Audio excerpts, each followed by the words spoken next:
অনেক সময় আমাকে জিজ্ঞাসা করেন আপনাকে সাগর ভালো লাগে নাকি পাহাড় ভালো লাগে? তৎক্ষণাৎ উত্তরটি আমি দিতে পারি না। আর আমি এখন হেঁটে চলছি সাগরের পাড়ে। আর একটু যদি ওপরে যাই তাহলে হয়তো পাহাড় দেখতে পারবো। আর এই ২ টাই একসঙ্গে দেখা যায় বাংলাদেশের টেকনাফের শেষ প্রান্তের দিকে। সাগর না পাহাড়? এ প্রশ্নের জবাব দিতে বগুড়া থেকে আমার সঙ্গে জনপ্রিয় কনটেন্ট ক্রিয়েটররা এসেছেন। তারা একটু করে হলেও আপনাদের সামনে উপস্থাপন করবে যে অ্যাকচুয়ালি কোনটা ভালো লাগে তাদের। দ্বীপের আসলে এই সৌন্দর্য আমি ভাষায় প্রকাশ করতে পারবো না। এটা উপলব্ধি করতে হলে আপনাকে নিজেই আসতে হবে। আমি আশা করি আমার এই ভিডিও দেখার পরে সকল পর্যটকরা এখানে আসবেন। তবে প্রকৃতির সৌন্দর্য অবশ্যই বিরাজ করবে আর যদি আপনি সচেতন হন। এক পাশে সমুদ্র, এক পাশে পাহাড়, মাঝখানে রাস্তা।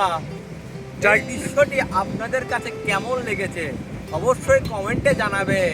আপনি যদি একদিকে পাহাড় আর অন্যদিকে সাগরের স্বাদ একসঙ্গে পেতে চান, টেকনাফের এই মেরিন ড্রাইভ রাস্তায় আপনাকে অবশ্যই আসতে হবে। এই মেরিন ড্রাইভ রাস্তার বাম পাশে পাবেন বিশাল উঁচু উঁচু পাহাড়, আর ওপারে রয়েছে ডান পাশে পাবেন বড় বড় সাগরের ঢেউ, নীলাভ জলরাশি, যে কেউ এখানে মুগ্ধ হয়ে যাবে। আর যদি আপনি একজন প্রকৃতি প্রেমী হয়ে থাকেন সেক্ষেত্রে এখানে প্রেমে পাগল হয়ে যাবেন। হ্যাঁ বন্ধুরা, আপনারা যখন কক্সবাজারে আসবেন পুরো মেরিন ড্রাইভ রাস্তা যদি সময় হাতে করে নিয়ে আসবেন, টেকনাফ পর্যন্ত যাবেন, প্রকৃতির সবগুলো সুখই এখানে পেয়ে যাবেন ইনশাআল্লাহ।